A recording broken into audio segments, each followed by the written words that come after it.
नमस्ते प्रणाम। हम भोजपुरी गायक अमित बिहारी। जितना भी भोजपुरिया नया खबर देखे वाला श्रोतागण में सभी के प्रणाम करतनी और कहे के चाहतनी ई है कि रउआ लोग अगर चाहतनी कि कोरोना जैसन महामारी से लड़े के बा तो अपने घर में ही रही, सेफ रही, सुरक्षित रही। कहा कि आपके सुरक्षित रहे से आपके परिवार सुरक्षित रही। अगर आपके परिवार सुरक्षित रही तो आपके गांव सुरक्षित रही, आपके गांव सुरक्षित रही तो आपके जिला सुरक्षित रही, अगर आपके जिला सुरक्षित रही तो आपके राज्य सुरक्षित रही, आपके राज्य सुरक्षित रही तो आपके देश सुरक्षित रही। तो यही से कहता नहीं भैया हो, बाहर ना जइह, घरे में नून रोटी खाइह, बुझाइल है ना।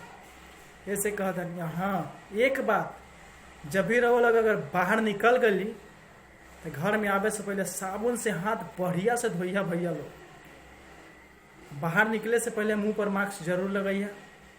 और हाँ, भोजपुरिया जो नया खबर बानू यूट्यूब चैनल बा, ये के सब्सक्राइब कर ना भूलिया। कहे कि हमार जितना गाना बानू अमित बिहारी के जितना गाना बा ऐसे रिलीज हो रहा बा, तो आप लोग से निवेदन बा कि चैनल के सब्सक्राइब करी। हाँ, बेल आइकन के दबावे के ना भूलिया। अगर बेल आइकन के दबावे के भूल गई हमारे गाना आए तो नोटिफिकेशन ना मिली तो बाद में मत कहिए कि हम दबा के गाना नहीं